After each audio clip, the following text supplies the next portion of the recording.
Okay, boys and girls, here is our animals lesson, and today we are going to be talking about vertebrates. So you will need your science packet and a pencil to write with. If you do not have those materials, please pause the video and go ahead and gather them. All right, welcome back.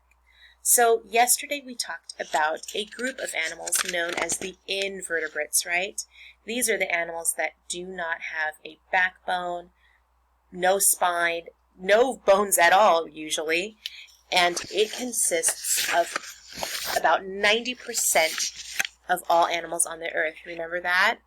So these are the insects, the snails, the sea stars, the jellyfish, sponges. All right, and we went over some of those different types of groups of invertebrates yesterday. Today, though, we are going to be talking about the vertebrates group. So turn to the vertebrates page in your science packet and find the characteristic charts of vertebrates. Now, there are 5 main groups of vertebrates, and these are animals with backbones. So the first group we talked about was the invertebrates, no backbone. Today, it's the invertebrates, animals with backbones, and that just means that they have bones inside of their body, okay, and a backbone to hold up themselves. We are vertebrates, boys and girls, you and I. There are fish group, the fish vertebrates. Then there is the group known as reptiles, amphibians, mammals, and birds. These are groups of vertebrates, and they share similar characteristics. They breathe the same. They give birth the same way. Their body covering is usually the same. They move in the same manner, and they are known to be either warm-blooded or cold-blooded. So these groups of animals share all these similar characteristics, okay? So the fish, most fish will behave the same way. So will most reptiles, amphibians, mammals, and birds. Now, today we're going to be talking about the group fish, reptiles, and amphibians. And I'm going to read something out loud to you, and let's see if we can hear how they breathe, give birth, what they're covered with, how they move, and whether or not they're warm or cold-blooded. And if we can hear some examples in the reading today. Now, warm-blooded and cold-blooded just means that the animal adjusts its own body temperature to the weather and the surroundings around them. So if it's cold outside, or if it's really hot outside, but their body temperature does not change, then those animals are known as being warm-blooded. Their body temperature does not change with the weather or their surroundings. That means that the cold-blooded animals are opposite. Whether it is warm or cold outside, their body temperature adjusts or changes with its surroundings. So if it's cold, it adjusts. If it's warm, it adjusts its body temperature. Okay, so let's see if we can hear that in our first group, fish. Did you know that a seahorse and a shark are fish? A fish is an animal that lives in water and breathes air through its gills. I heard breathing, you guys. So right here under fish, we are going to write the word gills. So most, if not all, fish breathe the same way, through their gills. Let's keep going. Since fish live in water, they are cold-blooded. This means they take on the temperature of their surroundings. Did we answer another category? We did. Right here, we know now that fish are cold-blooded. And to be quite honest, boys and girls, I did not know that. Let's keep going again. Fish are vertebrate animals, though some have cartilage, which is like the tip of your nose or your ears. So feel your nose, the tip of your nose, and your ears. Feel how they bend like that? That's called cartilage. Okay. Sharks, skates, and rays are all examples of fish that have cartilage. Additionally, with the exception of a few fish that have live babies, most fish lay many eggs. Did we answer another category? We did. We answered the birth category. And so right here we know that they don't give, unlike some animals, some fish do live birth, most lay eggs. Another common characteristic among fish is they have scales and a slimy coating to help them glide through the water easier. So do we know what they're covered with?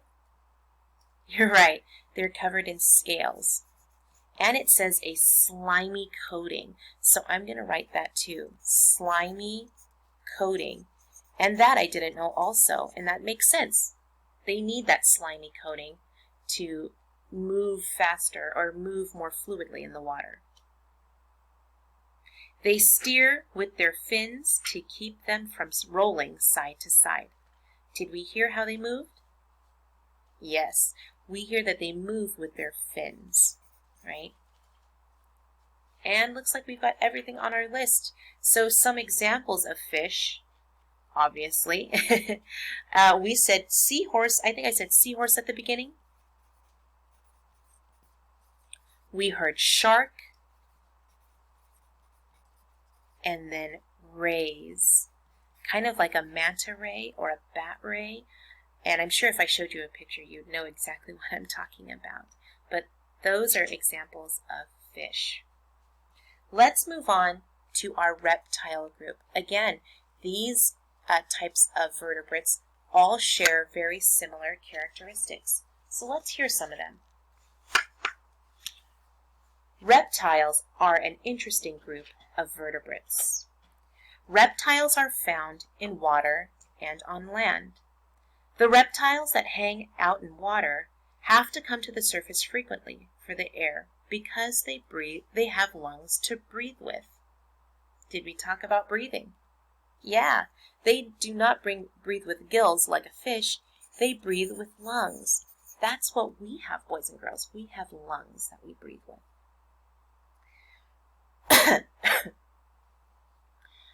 Reptiles have tough, thick scales to protect them. Did we hear what they're covered with? Yep, they are covered with tough, thick scales. Good job. A turtle and a tortoise is an exception. They both have a large shell that can hide inside when enemies are near. So turtles, which are also a reptile, their body covering is a shell, and I don't have room for that, but I'm just going to write it maybe on the side like that. Maybe you can do the same thing too. It's really tiny, but I wrote shell right here. In addition to scales, reptiles are cold-blooded. Another one right here. So two cold-blooded vertebrates, fish and reptiles. This means their temperature is the same as their surroundings. The majority of reptiles lay eggs with a hard shell. Do we know how they give birth? Yep, just like the fish, they also lay eggs. Once these reptiles are born, they are pretty much on their own and have to care for themselves. Did we hear anything about how they move? No, we didn't, did we? Let's see if we can keep reading and hear whether or not how they move. Snakes and lizards make up the largest number of different reptiles, but there is more to reptiles than that. For instance, crocodiles and alligators are both reptiles. Turtles are reptiles too. So, did we hear some examples of reptiles? Yeah, we did. We heard snakes, lizards. My brother had a pet lizard before. Let's see. We heard crocodiles and alligators. And I think I'm just going to put crocodiles. And turtles. And even larger turtles called tortoises, those are also Those are also reptiles. Now, I don't see anything in my reading that talks about how a reptile moves, but you can think of a reptile. Reptiles have arms and they have legs, don't they? And I'll show you a picture of one of them right here. Actually, I wish I had my book, but there's a reptile right there. You recognize him from our animal adaptations book? Yeah, it's the chameleon, isn't it? So our chameleon has legs and arms. So does the turtle. And here's another type of reptile too, but we can't see his arms and his legs. But we know that because they have arms and legs, reptiles move with something we call their limbs. We have limbs too, boys and girls. When I'm talking about limbs, I'm talking about arms and legs, basically. So any vertebrate that has arms or legs, we are just going to refer to them as limbs. Now let's take a look at our last group, the amphibians.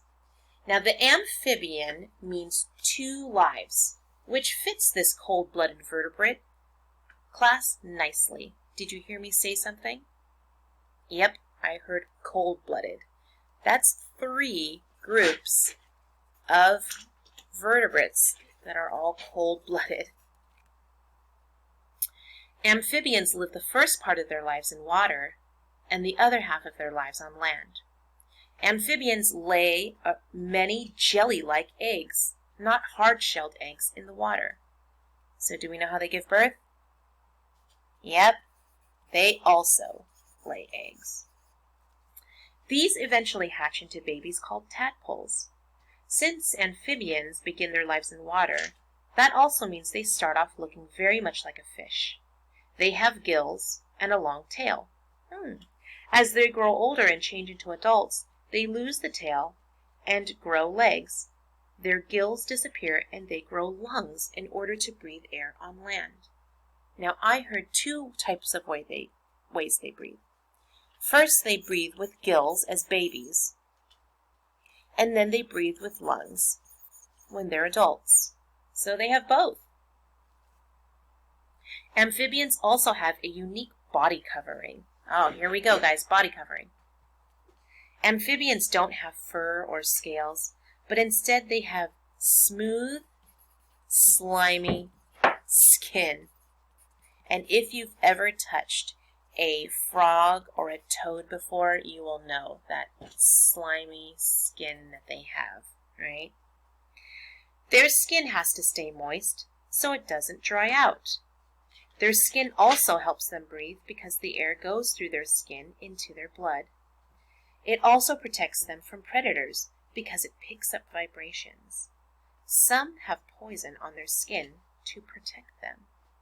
Now movement, it didn't say, but I'm just going to show you the picture of this frog here. And then the toad. Hey, remember when we read Judy Moody and it was the TP Club? There it is, the toad.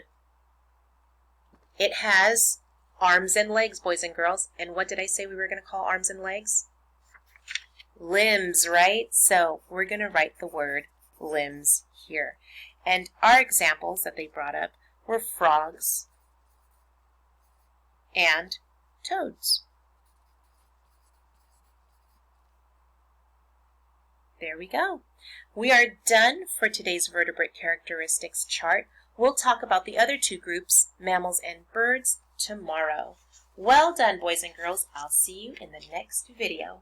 Bye.